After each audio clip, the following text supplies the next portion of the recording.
사도 바울은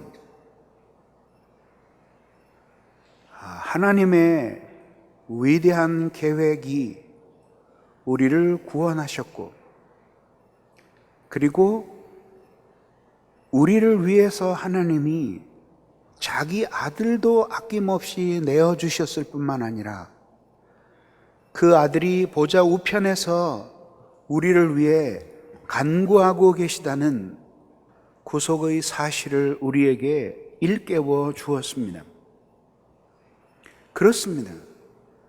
중요한 것은 이미 우리에게 일어난 일, 그리스도 예수로 말미암아 바뀌어진 우리의 신분, 하나님의 진노 아래 있는 죄인에서 하나님의 사랑받는 자녀가 된 것, 그 일을 위해 그리스도께서 십자가에 치르신 무한한 크기의 형벌, 그것을 가능하게 했던 하나님의 그 무한한 사랑에 대해서 생각하여야 합니다. 이렇게 내가 누구인가 하는 것을 알고 나면 결코 패배에 익숙한 생활을 할 수가 없는 것입니다. 여러분들은 보신 적이 별로 없겠지만 우리 어렸을 때는 시골은 물론이고 서울에서도 병아리를 많이 길렀습니다. 그 병아리를 길러서 봄에 길러서 복날 때쯤 되면은 잡아먹는 재미도 괜찮습니다. 시골에 가면 그 병아리들을 이제 쌀이대로 만들어서 커다란 소쿠리처럼 생긴 것에다가 이렇게 병아리를 모아놓고 그걸 위에서 탁 덮어버립니다. 그러면 병아리들이 그 안에서 오글오글하고 돌아다니면서 있습니다. 그럼 이렇게 다 뚫렸으니까 그 위에다가 모이를 던져주면 그 안에서 모이를 쪼아 먹고, 목이 마를 것 같으면 살짝 열고 물을 집어넣어주면 먹습니다. 낮에는 마당 한가운데에 놔두다가 저녁 때가 되면은 이제 거기는 너무 춥기도 하고 또 뭐 어쨌든 별로 좋지 않죠. 그러니까 이렇게 소쿠리에 뒤집어 놓은 것처럼 생긴 거를 땅바닥에서 너무 많이 들어버리면은 병아리들이 딴 데로 가니까 땅바닥에 끌면서 찬찬히 이동을 하면 병아리들이 그대로 따라와서, 그래서 지붕 아래에다가 넣고 아침에는 다시 끌어다가 햇빛 나오는 곳에 놓고 그렇게 합니다. 맨 처음에는 뭐 애기 주먹보다도 작은 병아리들이 노란 부리에 귀엽게 좁쌀을 먹다가 나중에는 이제 커서, 그래서 이제 뭐 벌레도 잡아주고 파리도 잡아주고 지렁이도 주고 아니면 뭐 먹다 남은 밥도 주고 그러면서 이제 병아리들이 자랍니다. 그놈들이 이제 이만큼 어른 주먹만한 병아리가 됩니다. 처음에는 공간이 여유가 있었는데 나중에는 빽빽해져 가지고 이 등치가 커져서 이제는 빽빽합니다. 근데 그렇게 한 달이나 정도 기르다가 이제 그러니까 병아리가 아주 천천히 닭이 되는 거예요. 빨리 되는 게 아니에요. 그래서 여러분들이 뭐 이렇게 뭐 내일 또 치킨을 준다는데 이런 얘기해서 별로 좀 기분이 안 좋을지 모르지만은 그러니까 75일이 자라야지만 될 체격을 요즘은 40일에 키워버려요. 그리고 닭이 이렇게 균형 잡힌 체격이었는데 사람들이 닭가슴살을 좋아하니까 가슴만 큰 닭을 인공적으로 만드는 거예요. 그래서 이게 40일이 되면은 잡아서 치킨을 튀김을 해도 좋을 정도로 크게 자라서 앞가슴이 툭 튀어나왔는데 다리는 아직 발육이 안 돼서 쓰지를 못해 앞으로 쿡쿡 꼬꾸러지는 거예요. 그런 병아리들을 대량 생산해 가지고 잡아서 이렇게 하는 거예요. 이게 굉장히 비인간적인 면들이 있는 거죠. 어쨌든지 간에 병아리가 천천히 자라요. 그래서 한 달 정도 자랄 때까지 우리 안에 있어요. 그러면 이제 이거를 이렇게 열어요. 그러면은 이제 열렸으니까 이제 아무 데나 다닐 수 있잖아요. 한동안 병아리들이 안 움직여요, 그 안에서. 왜? 여러 번 나가보려고 돌진을 해봤는데 그때마다 막혔던 거예요.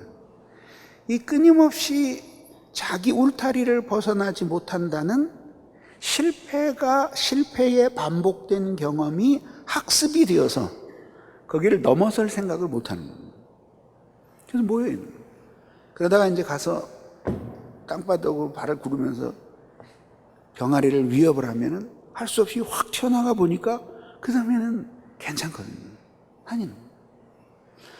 여러분들은 못 봤겠지만은 병아리가 부리로 달걀 껍질을 깨고 나왔을 때 그 첫 번째 모습을 본 적 있어요? 저희는 많이 봤어요, 어렸을 때.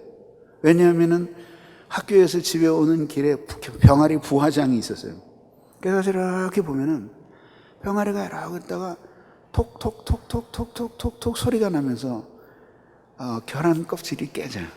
그리고 이놈이 툭 튀어나와요. 제일 먼저 하는 게 뭔지 아세요?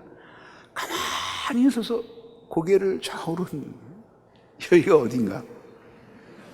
알 속에 있었는데 이건 도대체 무슨 세계인가? 한 발짝도 뛰어놓지 못해. 그러니까 그렇게 툭 깨고 나오자마자 막 뛰어다니는 병아리는 하나도 못 봤어요. 그 뛰어나오자마자 깨고 나오자마자 제일 먼저 받는 것은 지적인 충격이에요. 이게 무엇인가?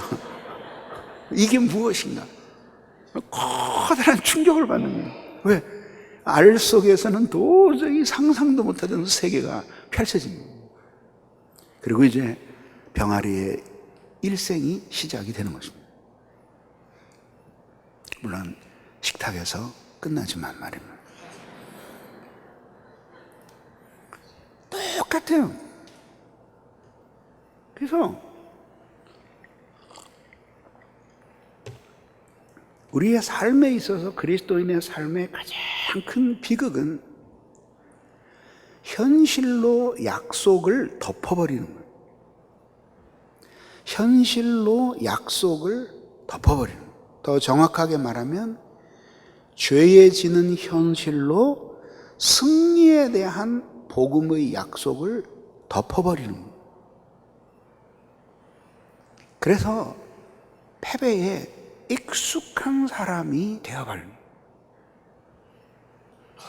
그러면 그 사람은 자신의 실패하는 삶을 당연한 것으로 여기고 그 현실에 대해서 새롭게 도전하려고 하지를 않습니다. 이것이 그리스도인의 승리하는 삶을 가로막는 가장 커다란 원인이에요. 우리가 국내 아울리치를 한 지가 벌써 한 15년 정도 지났기 때문에 이제는 그런 지역이 별로 없습니다. 그런데 지금으로부터 한 6, 7년 전만 해도 맨 처음에 아울리치를 나가면 가장 어려운 점, 지금은 이제 미리 사전에 교육도 시키고 또 신청을 해도 다 받아주질 못하지만 열린 교회를 뭐 어디에 있는 교회인 줄 알고 사람들이 빨리 와서 우리하고 같이 아울리치 하자고 그러는 교회가 있겠어요? 그래서 잘 가서 이제 설득을 해서 그 다음에 이제 전도대원들이 가잖아요. 그리고 이제 그 온 동네를 복음화해야 되잖아. 전도를 해야 되잖아. 그 전도를 가로막는 가장 커다란 요인이 뭐냐 하면은 우리를 부른 그 교회 담임 목사님이에요. 왜? 이거 확신에 차 있어. 어떤 확신? 절대로 안 된다는 확신의 차이. 그래서 뭐라 그러냐면 그냥 애쓰지 마시고 그냥 하수도나 좀 쳐주시고 빰 하나 좀 해주시고 그리고 교회에 뭐 선풍기라도 몇 개 사놓고 그러고 가시라고. 왜? 제가 여기서 20년 동안 해봤는데 안 되더라 하는 거예요. 그거를 깨트리는 것이 가장 어려웠어요.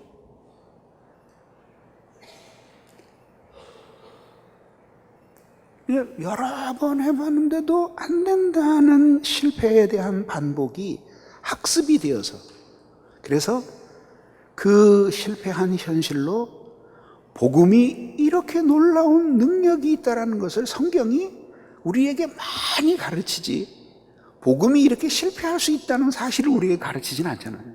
근데 그 많은 성경의 약속들을 반복되는 실패의 경험들로 덮어버리는 거예요. 그러니까 어떻게 되죠? 도전을 안 하는 거예요. 도전. 그래서 그 실패가 운명인 것처럼 생각하면서 사는,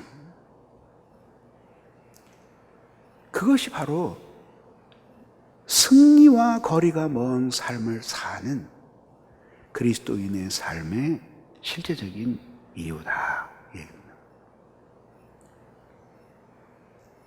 그래서 저의 경우에는 여러분만 할 때 그 위인들의 전기를 읽는 것이 나에게 아주 큰 도움이 됐어요.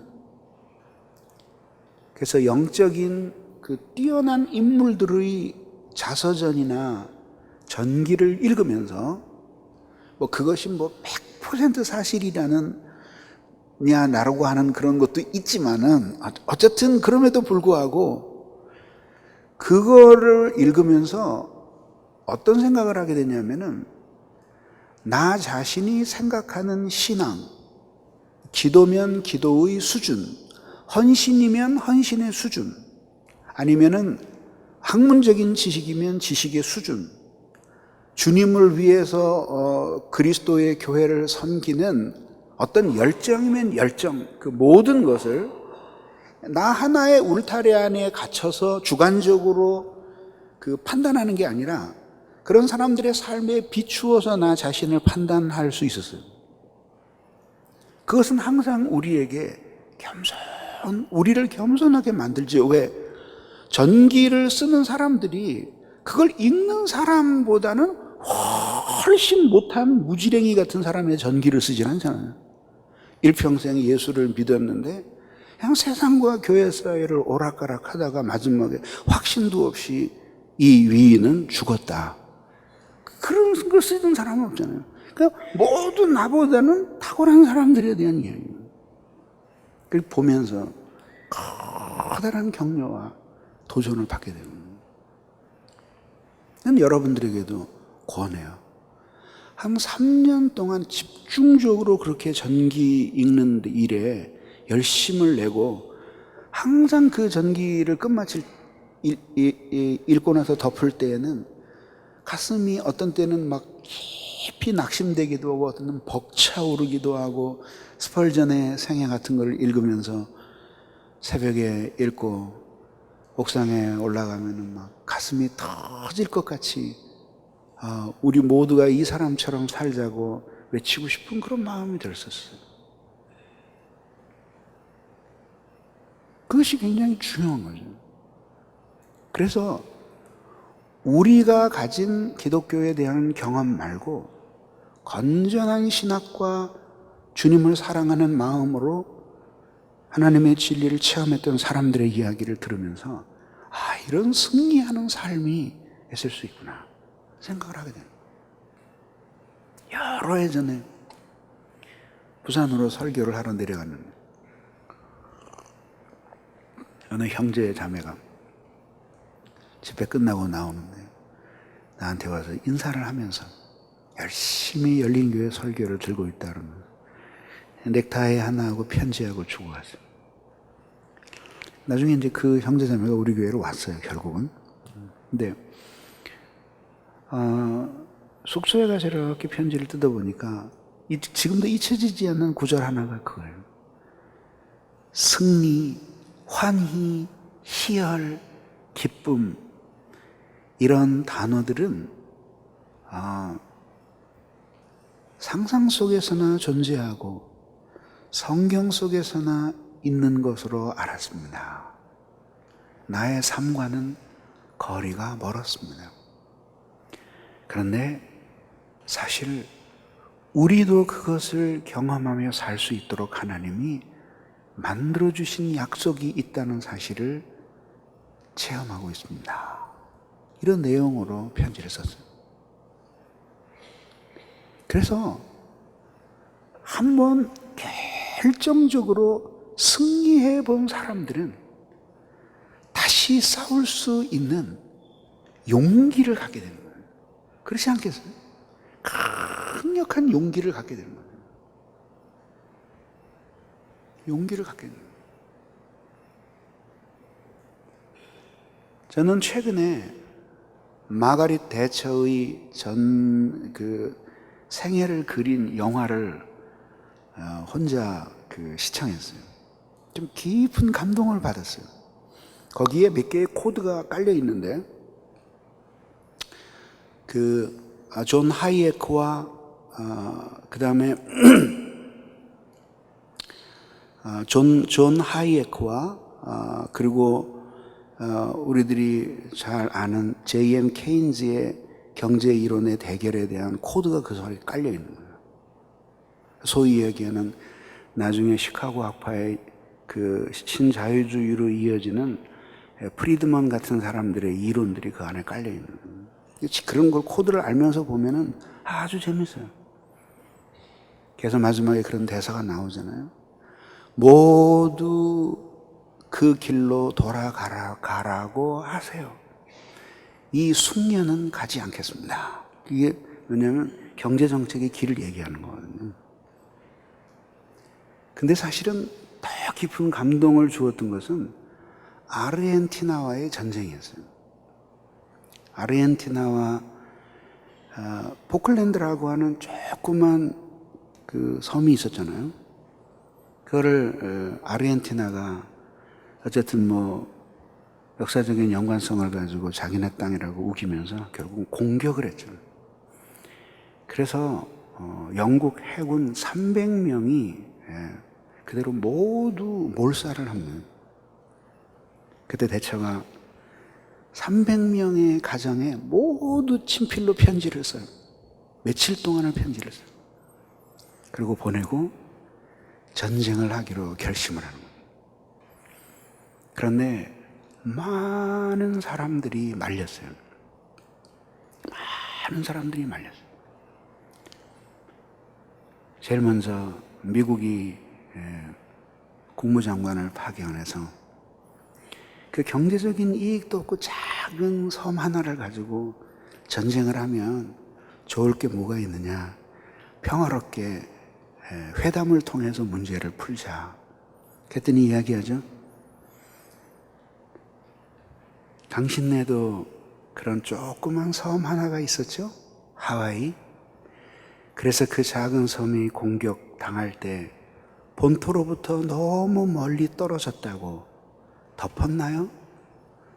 그리고 경제적인 가치가 크지 않은 섬이라고 전쟁하기를 덮고 협상을 시작했나요? 그럼 그리고 전쟁을 명령하죠. 많은 사람들이 반대하고 심지어는 영국 경제가 거덜날 것이라고 이제 보고를 하죠. 전쟁을 하죠. 나중에 그 사람이 수려하는 게 뭐냐면 승리에 대한 확신만 있었던 게 아니라 질지도 모른다는 두려움이 크게 엄습했다는 거예요. 패배할지도 모른다는. 근데 결국은 이겼죠. 그때 영국 국민의 가슴 속에 타올랐던 자기 조국에 대한 위대함에 대한 각성은 돈으로 계산할 수 없는 어마어마한 거였어요. 그러니까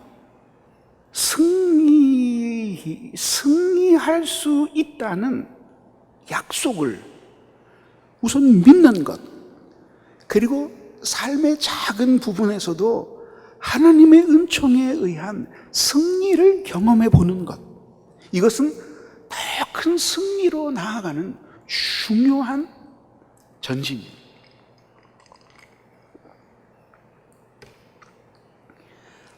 아주 지리멸렬한 신앙생활을 하는 사람들 대부분을 보면은 환경도 어려움에 처했지만 이게 승리할 것이라는 희망이 없어요.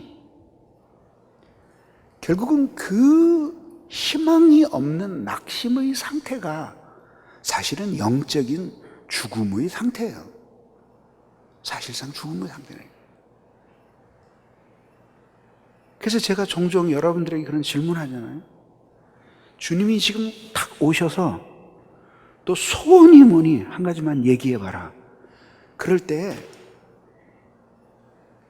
순간적으로 주님도 아십니다라고 말할 수 있는 사람은 여러분 중에 그렇게 많지 않아요.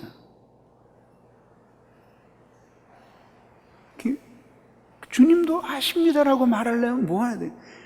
그게 여태까지 그 질문을 받기 전까지 살아온 삶에 이것만은 내 삶에 있어서 꼭 이루어져야 하고 어떠한 난관을 딛고도 이것은 반드시 쟁취해야 된다라고 하는 승리에 불타는 전의가 있어야 되는 거예요. 그때 그게 소원이 있는 거예요.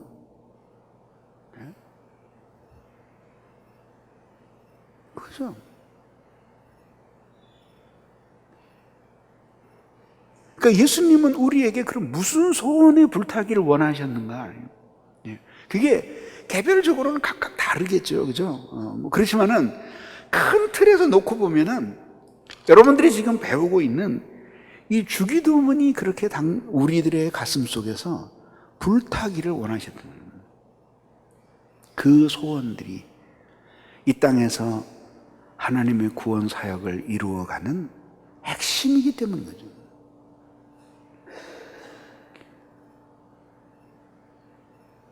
그것이 너무 중요한 거예요.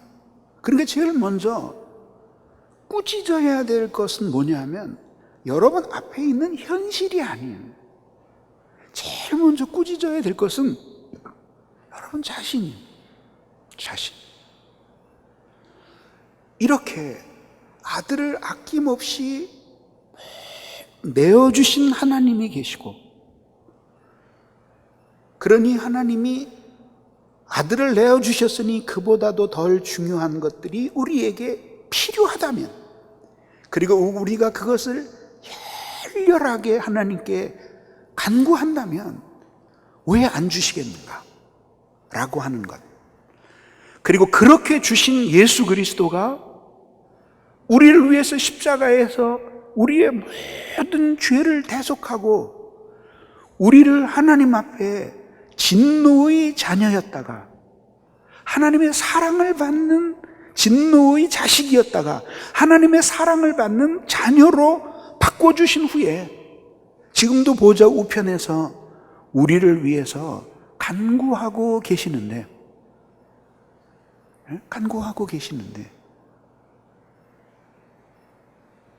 이 현실을 과연 우리가 운명처럼 여기면서 살아가게 될 것인가? 그렇지 않다는 거예요. 거기에는 반드시 우리를 향한 하나님의 뜻이 있는 거예요. 그래서 우리가 승리에 대한 소망, 나아가서는 믿음, 그리고 확신을 우리들이 가져야 됩니다. 그때에 우리들이 모든 신앙생활에서 구심점을 찾을 수가 있고 열렬해질 이유를 발견할 수 있고, 하나님이 우리에게 어떤 자원을 주셔도 그 자원을 가지고 무엇을 할 것인가 하는 목표가 생겨나는 것이에요. 그것이 너무 중요한 것입니다.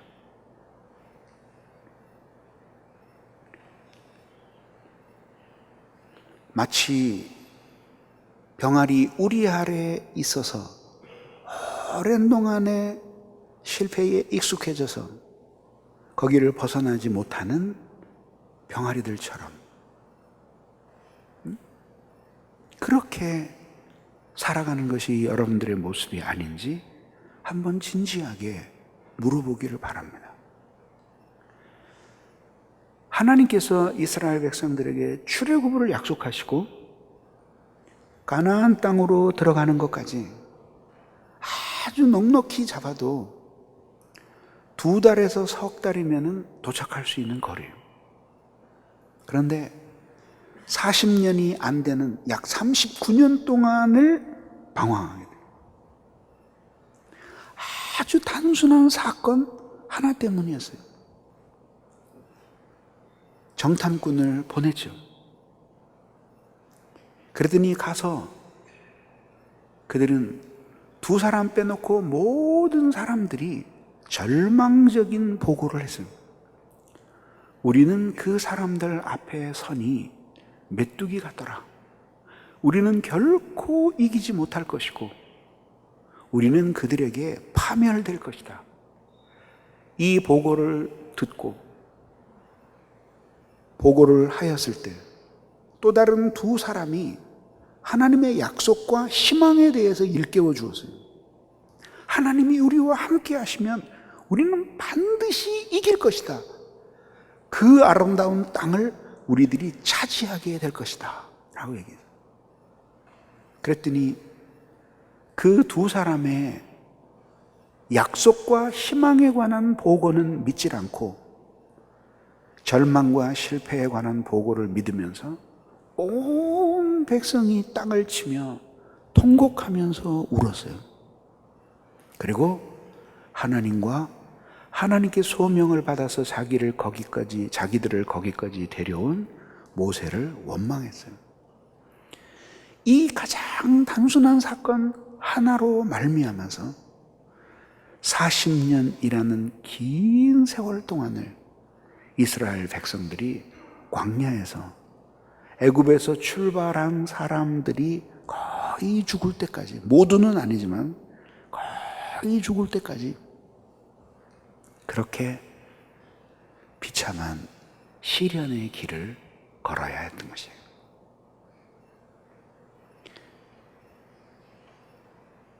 만약에 여러분들이 오늘 마음을 닫고 에이씨, 승리는 무슨 놈의 승리? 여태까지 해봤는데도 안 되는데. 만약에 이렇게 생각하고 있다면 설교를 더 들을 필요도 없어요. 그럼 난 그렇게 생각하는 사람들에게 말하고 싶어요. 자, 100번 양보해서 희망이 없다고 치자. 그러면 그 희망이 없는 상태에서 여러분들이 선택할 수 있는 삶은 무엇이에요? 어떤 삶을 선택할 것입니까? 세상으로 돌아갈 것입니까?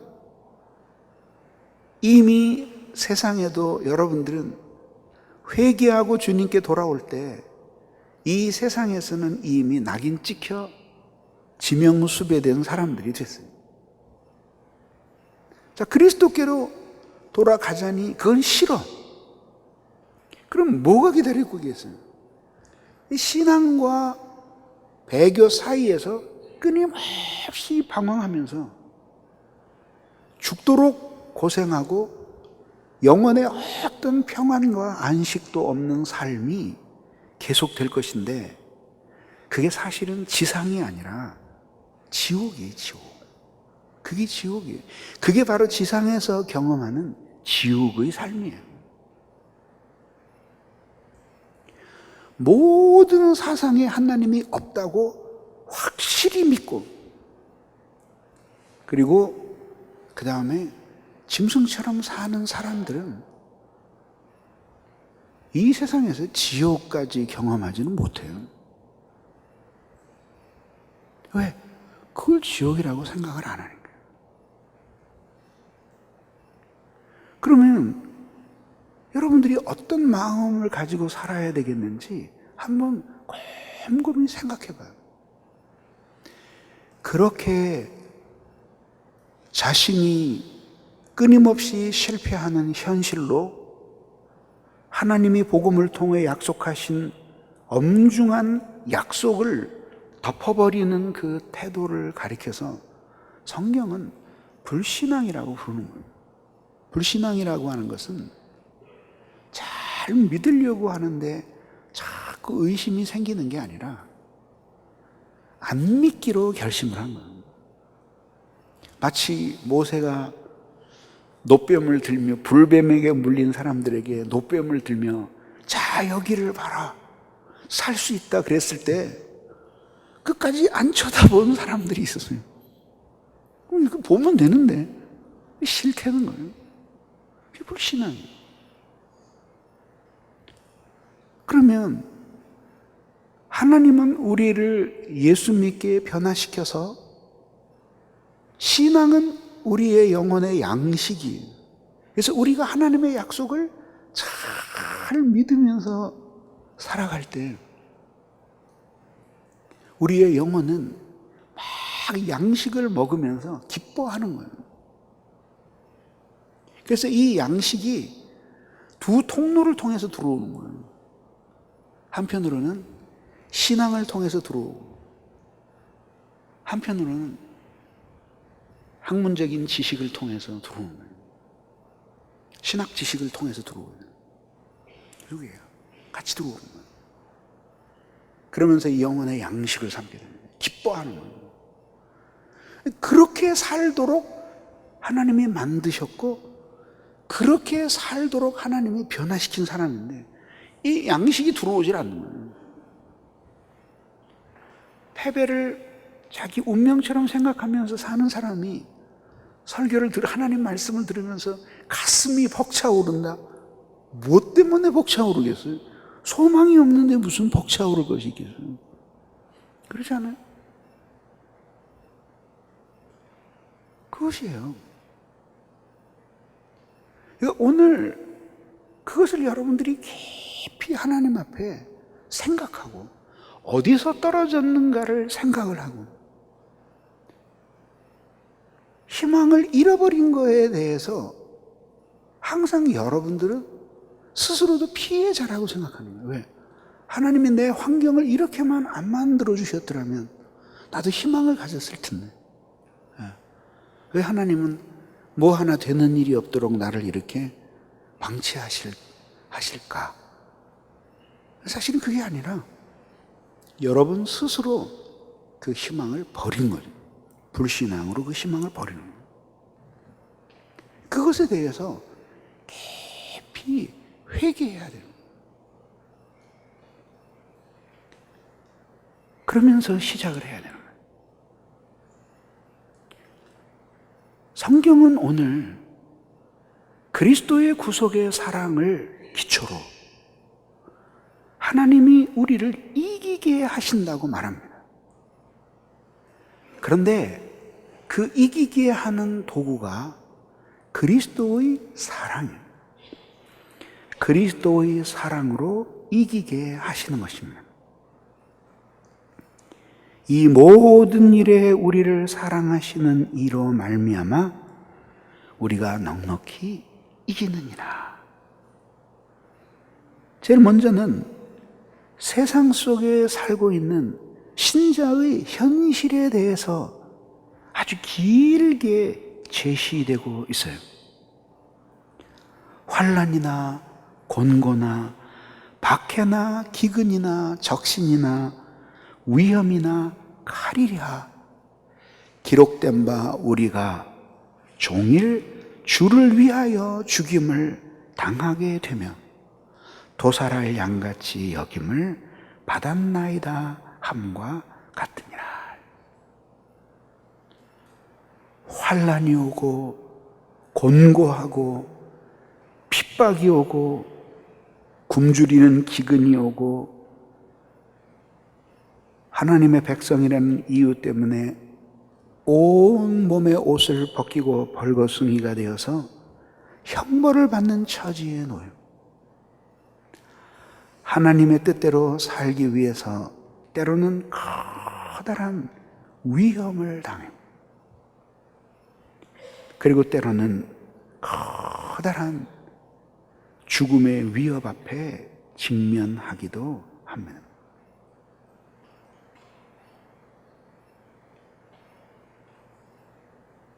그래서 죽임을 당하며 도살할 양같이 여김을 받았나이다.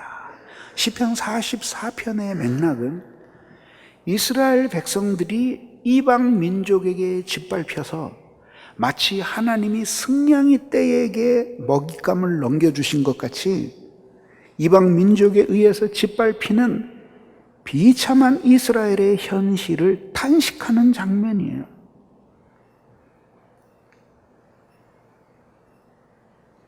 그게 이 세상 속에 살아가고 있는 하나님의 백성들의 현실일 수가 있는 거죠.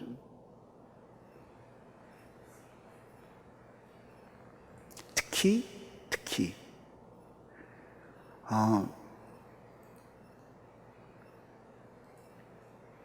이 세상이 요구하는 바에 쉽게 순종하면서 신앙의 본질을까지 양보하면서 살아가는 사람에게는 이런 환난이나 곤고나 박해나 이런 것들이 없을 수는 없지만 줄일 수는 있어요. 핍박을 받을 때 신앙을 포기하겠다고 항복하면 죽지는 않을 거 아니에요.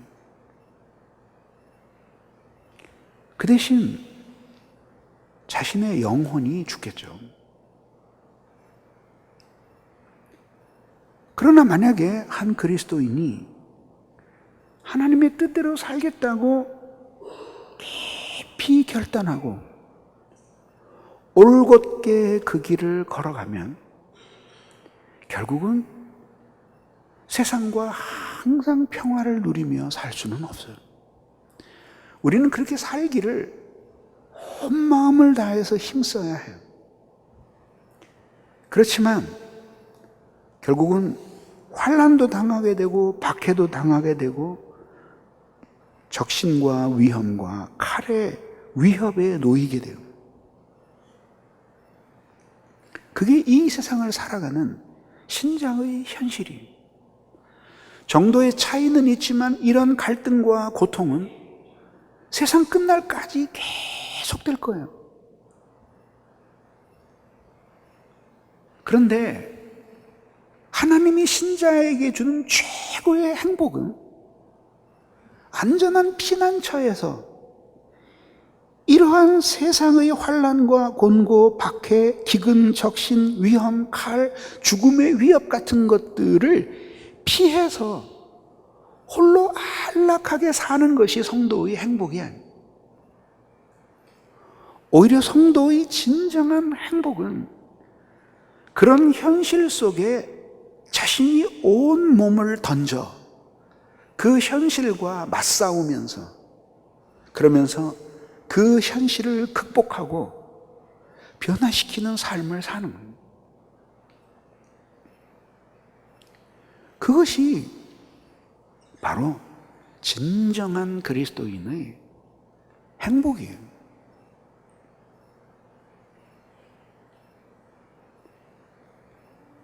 바로 그것이에요. 그럼 그런 삶을, 현실을 극복하면서 그렇게 살 수 있기 위해서는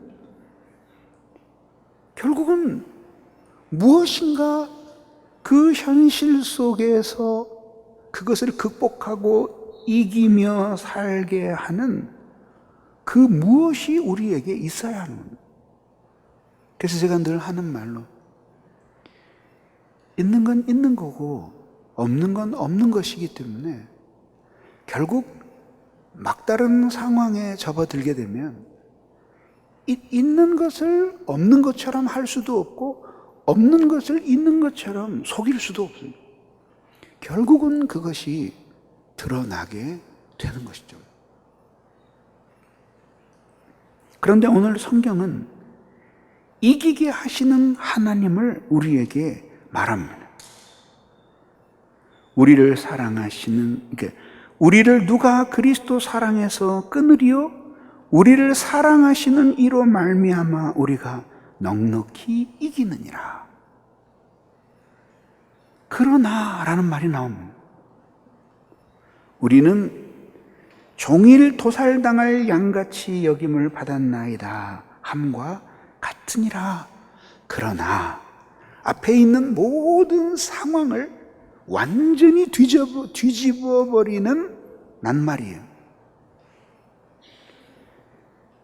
그러나라고 하는 것이 뭐냐면 환난과 곤고와 박해, 적신, 기근, 위험, 칼, 이 모든 신자를 향하여 공격해 오는 이 무거운 삶의 현실들입니다. 그 거대한 파도 앞에서 인간이라고 하는 것은 아무 힘이 없는 아주 연약한 그 존재에 불과하다는 사실을 깨닫게 됩니다.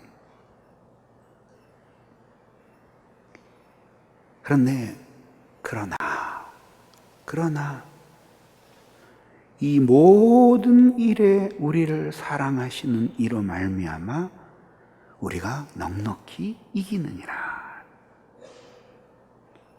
결국은 이 모든 일이라고 하는 것은 결국 뭐냐? 환난이나 곤고나 박해나 기근, 적신, 위험, 칼 같은 이런 감당할 수 없는 현실들, 이 단어가 사실 우리에게는 실감이 나지 않는 단어지만은 이 편지를 받고 있는 로마의 수신자들에게는 이 수신자들에게는 그 엄청난 그 커다란 도전이 되었겠죠. 사도 바울이 갇혔던 곳이 로마거든요. 그 자리가 그 자리라고 사람들이 거의 확신을 해요. 보면 뭐 거기다 이제 교회를 또 세워놨죠. 외곽이에요. 로마의 외곽이에요. 제가 개구녕 같은 그런 그 아주 쬐끄만 동굴에 갇혀서 쇠창살이 있고 겨우 목숨을 부지하고 있는. 그러니까 당시 그리스도인이 된다는 사실 그 자체는 죽음을 의미하는 것이었고, 그리고 60년이 지나서 70년 이렇게 임박할 때에는 이미 대대적인 박해가 시작되고 있을 때였어요. 그러니까 이 단어 하나하나가 이 수신자들에게는 매일매일의 삶 속에서 만나는 단어들이에요. 그런데 이 모든 일에 하나님이 우리와 함께 하신다라는 것을 이야기하는 거예요. 왜? 그러니까 결국은 이 모든 일에 우리가 넉넉히 이길 수 있다. 그 모든 일에 하나님은 함께 하신다라고 하는 거예요. 비록 그 승리가 이 세상 모든 사람들의 눈에 보기에 아주 아름다운 모습으로만 나타나는 것은 아니죠. 만약에 그래야 한다면 순교자는 없어야 되잖아요. 그죠? 네. 사람들이 생겨나요. 그런데 세상은 그를 죽였으나 사실은 세상은 그들에게 졌어요.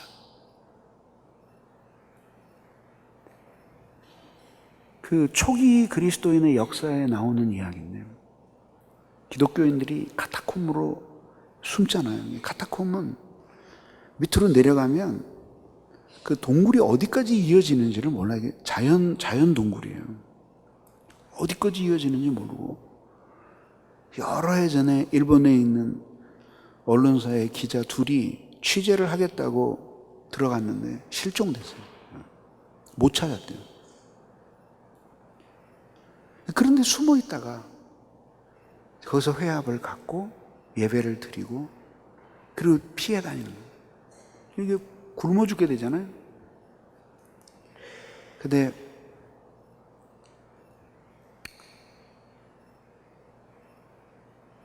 어떤 사람이 거기에 숨어 있는 그리스도인을 위해서 끊임없이 양식을 공급하는 거예요.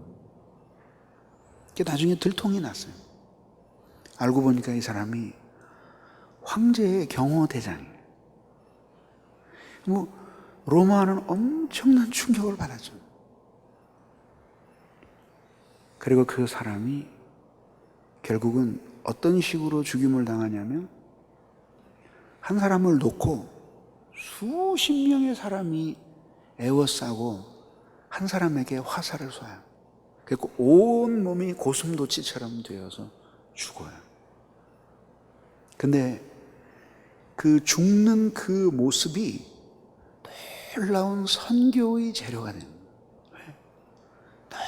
너무 평안하게 자기의 목숨을 뺏는 모든 사람을 향한 완전한 용서와 사랑을 보이며 기쁨 속에서 죽는 겁니다.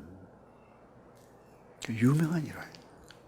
그 광경을 보고 복음을 믿게 되는 사람들이 나오는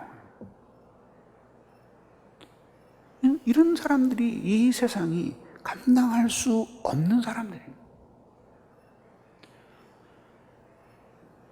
국지적으로는 선이 악에게 질 수 있어요. 그래도 패배한 선이 승리한 악보다는 위대한 거예요. 왜냐하면 국지적으로는 그럴 수 있지만 전체적으로 보면 결국은 악이 선을 이길 수가 없는 거예요. 궁극적인 승리는 하나님께로 돌아가게 됩니다.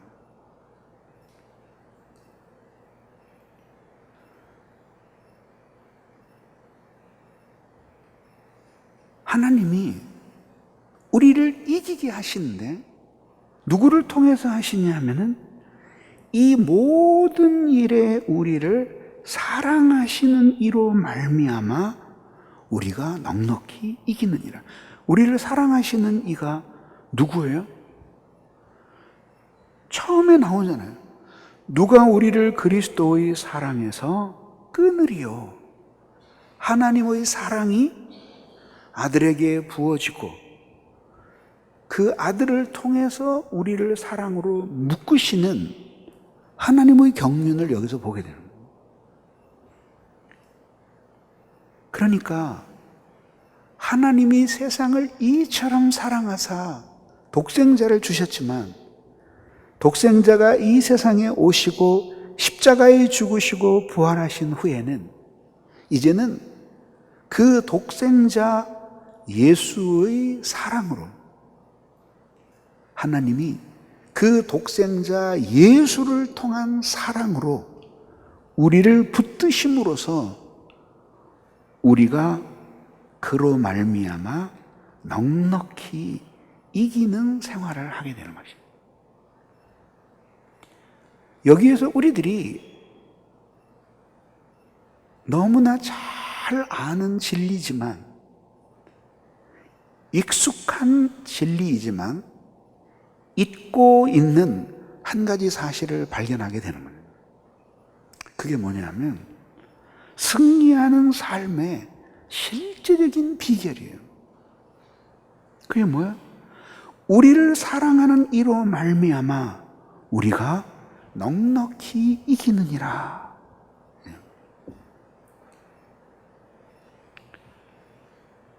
누가 구원받은 하나님의 어떤 자녀가 그들을 사랑하시는 예수님의 사랑의 대상이 아닌 사람이 있겠어요? 그렇지 않아요? 네. 그러니까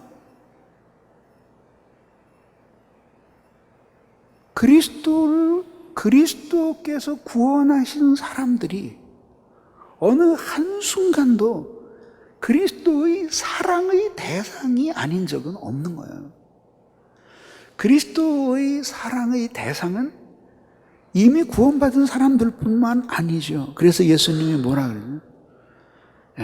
우리 밖에도 나의 양떼가 있어서 그들도 우리 안으로 인도하여야 할 터인데 라고 말씀하시잖아요. 그러니까 선교, 전도는 바로 그 우리 바깥에 있는 양들을 향한 절절한 예수님의 사랑의 마음을 전수받은 사람들의 소명이에요. 그래서 모든 소명은 우리 주 예수 그리스도를 알고 사랑하는 데서 시작이 됩니다. 그 안에서 시작이 돼요. 그 바깥에서 이루어지는 것이 아니에요. 그 안에서 시작이 돼요. 그 소명이 그냥 일반 직업인으로서의 소명이든지 아니면 목회의 소명이든지 무슨 소명이든지 간에 결국은 예수 그리스도를 만나고 그분을 사랑하는 데서 소명은 시작이 됩니다. 그러니까 누가 구원받은 하나님의 자녀 중 누가 예수님의 사랑이 대상이 아닌 사람이 있겠어요? 근데 우리 모두가 승리하면서 사는 것은 아니잖아요. 인정할 건 인정해야 돼요. 우리 모두가 승리하면서 사는 것은 아니잖아요. 이런 모순들을 어떻게 극복해야 되겠는가 생각해 보라는 거예요.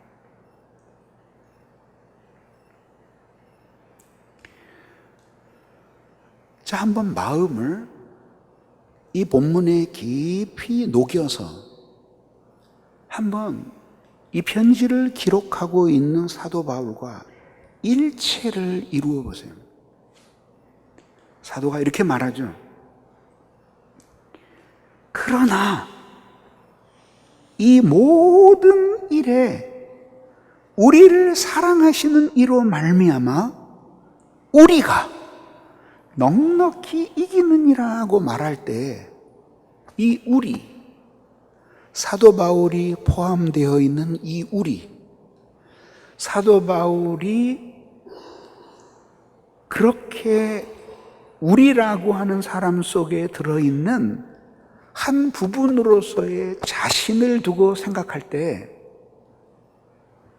그는 이 우리를 사랑하시는 이로 말미암아 넉넉히 이기느니라고 하는 것을 어떤 의미로 이야기하고 있는 것일까요?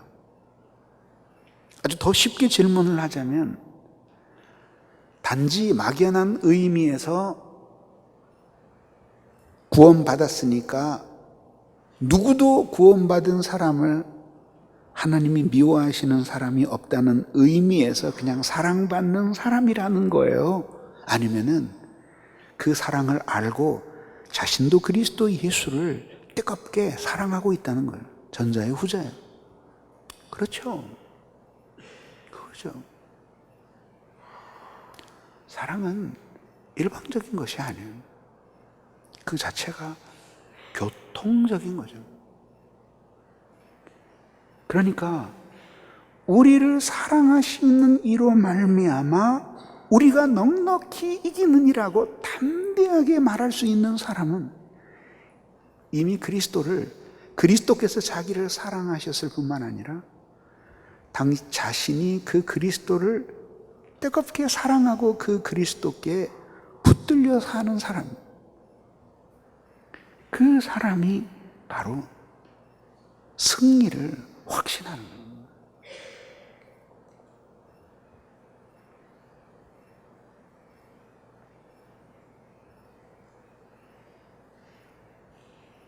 그거죠. 그래서 예수님이 부활 승천하시면서 그리스도의 교회를 이제 세우실 터인데, 성령이 오실 터인데, 이 세워지는 많은 무리들이 모인 이 교회를 베드로에게 맡기시면서 물으신 질문이 무엇이었죠? 내가 나를 사랑하느냐?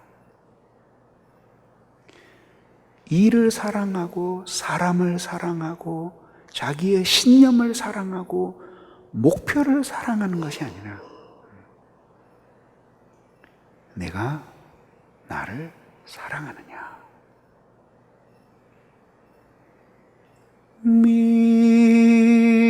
믿음이 기네 믿음이 기네 구주 예수를 믿음이 온 세상이 기네.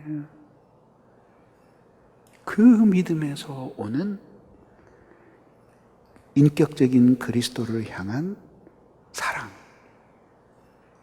그것이 우리로 하여금 그 모든 현실을 이기며 살게 하는 것입니다. 이게 결국은 좀 더 어려운 말로 하면 이게 그리스도와 연합된 삶이에요. 그래서 그리스도 예수를 진실하게 사랑하고 그분께 마음을 쏟음으로써 그분과 영적인 연합을 공고히 하게 되고, 이것을 통해서 하나님이 이 모든 것을 극복하며 살 수 있는 영적인 자원들을 하나님이 주시는 겁니다. 그런 영적인 관계가 올바로 되고 이렇게 충만하게 하나님 앞에 은혜가 부어져서 그리스도와 동행하는 삶을 살게 될 때, 그때에 놀라운 일이 일어납니다. 그게 뭐냐면 하나님이 우리의 기도를 들어주셔서 우리들이 처해 있는 그 일반적인 삶의 상황들을 하나님이 끊임없이 바꾸어 주시는 축복들을 우리에게 내리십니다. 그리고 사실은 더 많은 부분들은 그대로 내버려 두셔도 상관이 없다는 결론에 이르게 되는 거죠. 여러분, 신앙이 떨어지고 곤고해졌을 때 기도는 안 하는데 실제로 생각해보면 기도의 제목이 무지하게 많아요. 그래서 모두 주시고 누구도 좀 데려가시고 이렇게 누구하고도 이제 그만 보게 해주시고 데려가시든지 등등등등 많아. 그런데 결국은 마지막에 자기가 이렇게 끊임없이 실패하며 사는 삶의 원인이 사랑의 부족이었다는 사실을 깨달으면서 실패에 익숙해진 자신의 불신앙 때문이었다는 사실을 생각하면서 회개하고 다시 하나님의 사랑이 물붓듯 부어져서, 그래서 예수의 사랑에 깊이 감동을 받고 그리스도를 인격적으로 사랑하게 될 때 놀랍게도 기도가 너무 단순해지는 걸 경험하잖아요. 예전에는 저 사람 안 데려가시면 못 살 것 같고 상황이 안 바뀌면 죽음 이외에는 아무것도 없는 것 같이 이렇게 극단적인 생각만 있었는데 주님의 사랑이 내게 주어지고 보니까 이게 별로 문제가 안 되는 거예요. 비유가 될는지는 모르겠지만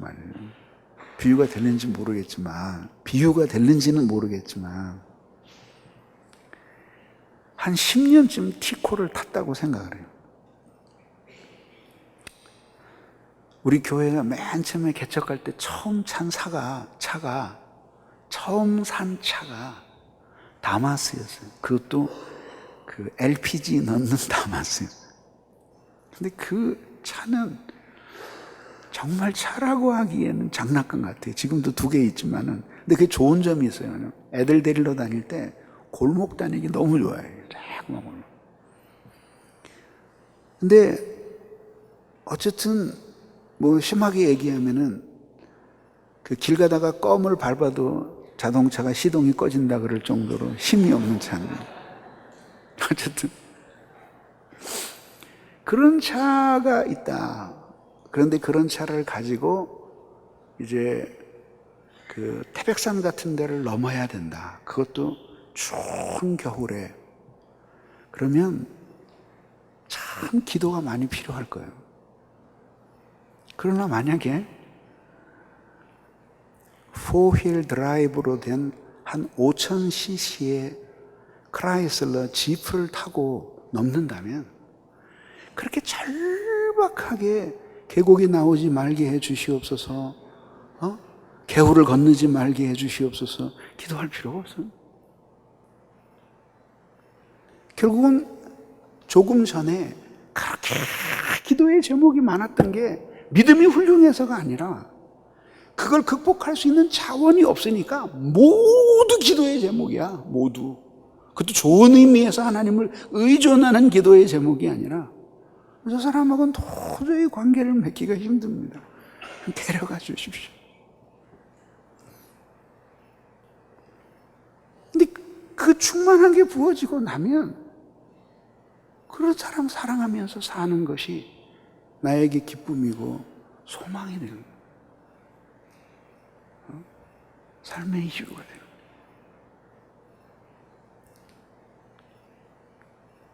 아까 재밌는 이야기를 들었어요. 여교육자가 여리고 전도를 나갔는데 우리 교회 전도 대원들에게 블랙리스트가 있거든요. 왜 문만 두드리면은 그 뭐 망치 들고 나오고 방망이 들고 나오는 그런 사람이 블랙리스트거든요. 근데 이 사람이 밤새도록 일하고 아마 자는 사람인가 봐. 모르고 배를 띵동 띵동 누르는 거예요. 승기를 팍 내고 나오면서 당신 내 교회 어디냐고 내가 찾아가서 담임 목사 만나가지고 내가 하여튼 단판을 치겠다 그러니까 거기서 옆에 있는 집사님, 우리 목사님 휴가 가셔서 없어요.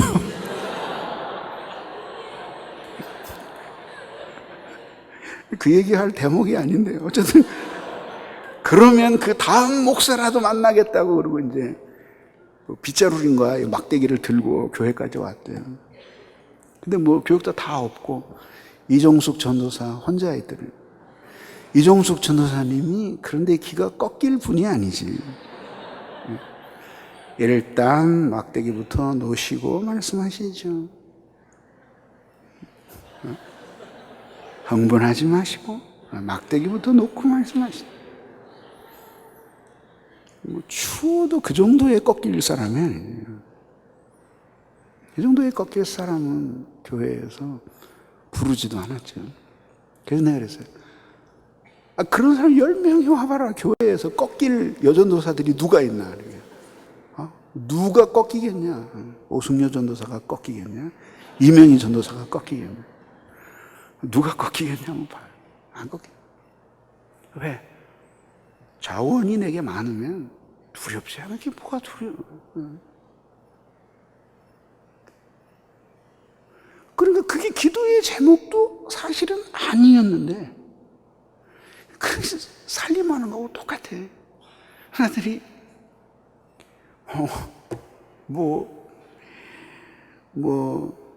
전기세가 밀렸어요. 쌀이 없어요. 쌀을 익혀 먹을 밥솥이 없어요. 뭐가 없어요. 결국 돈 떨어지니까 다 떨어진 거예요. 뭐가 그렇게 어려워요?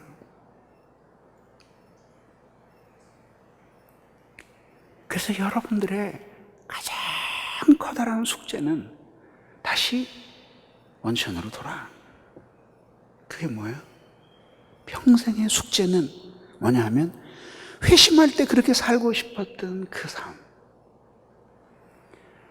그 은혜를 주신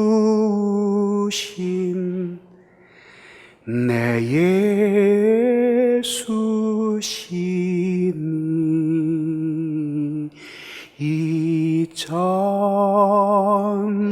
이전보다 더욱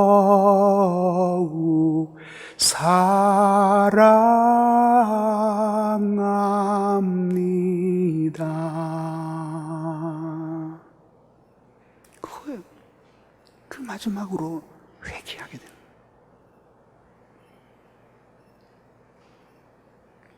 찬송 한번 불러볼까요? 좋아요. 내 주 되신 주를 참 사랑하고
신앙생활에 있어서 가장 중요한 것은 세 가지죠.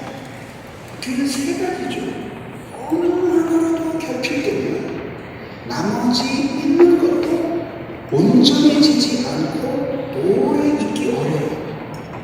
그게 뭐냐면 올바르고 체계적인 지식, 그 다음에 그 지식에 합당한 순전한 삶, 이 두 가지를 가능하다면 그 지식이 순전한 삶으로 나타나도록 그거를 가능하게 하는 그리스도를 향한 좋은 사람, 그것이 올바르게 획득된 지식과 쌓인 체계는 좀처럼 우리의 머릿속에서 사라지지 않아요. 그래서 은혜가 떨어졌어도 계속 배워야 돼요. 왜? 이렇게 배우는 것 그 자체가 이 은혜가 사라진 것의 원인이 아니에요. 무지가 은혜를 불러오는 것이 아니거든요. 그러나 항상 이것으로 충분하지 않다는 생각을 언제나 해야 돼요. 그래서 필요한 것이 뭐냐면 쉽게 떠나지 않아. 그러나 그리스도를 향한 사랑은 수시로 우리의 마음속에서 사라지려고 하는 겁니다. 그래서 어저께 불같이 뜨겁게 예수님 사랑하던 사람이 내일은 변절하는 것도 가능합니다. 그래서 그 그리스도를 향한 매일매일의 현재적인 사랑을 생각하면 우리는 겸손해지게 됩니다. 왜? 주님의 은혜가 아니면 우리같이 부패한 죄인들이 자동적으로 주님을 끝까지 사랑하는 것이 불가능하기 때문이에요. 그런데 보세요. 말씀에 깨달음 없어요? 눈물이 있는 기도도 없어요? 삶에 대한 진지한 반성도 없어요. 그런데 진실한 회개도 없어요. 그런데 어떻게 그 사랑이 계속 우리 안에 유지가 되겠느냐? 그게 가능하겠냐? 예? 그게 가능하겠냐? 불가능하잖아요. 그래서 은혜가 필요한 것이. 그 사랑의 원인이 은혜이기 때문이죠. 그래서 이 지식과 그리고 올바른 삶, 이 두 가지를 묶어주는 삼위일체 안에 있는 비밀스러운 사랑, 그리고 그 사랑을 힘입어 날 구원하신 우리 주 예수 그리스도를 사랑하는 진실한 인격적인 사랑, 이것이 승리하는 삶의 가장 중요한 비결이에요. 나는 확신해. 여러분들이 지금 가지고 있는 문제가 무엇이든지 간에 오늘 여러분들에게 정말로 필요한 것은 그리스도를 향한 인격적이고 진실한 사랑이에요. 그것이 여러분 속에 타오르면 여러분들이 지금 도저히 헤어나오기 어렵다고 생각하는 그 모든 문제들이 주는 고통에서 벗어날 수 있어요. 예. 사랑이 그것을 이기게 만들어줘요.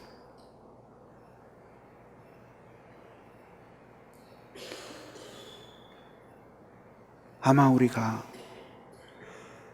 이런저런 과오나 잘못을 회개하지만 예전보다 예수님을 덜 사랑하는 것을 커다란 잘못이라고 생각하고 회개하지는 않아요. 그걸 고쳐야 돼요.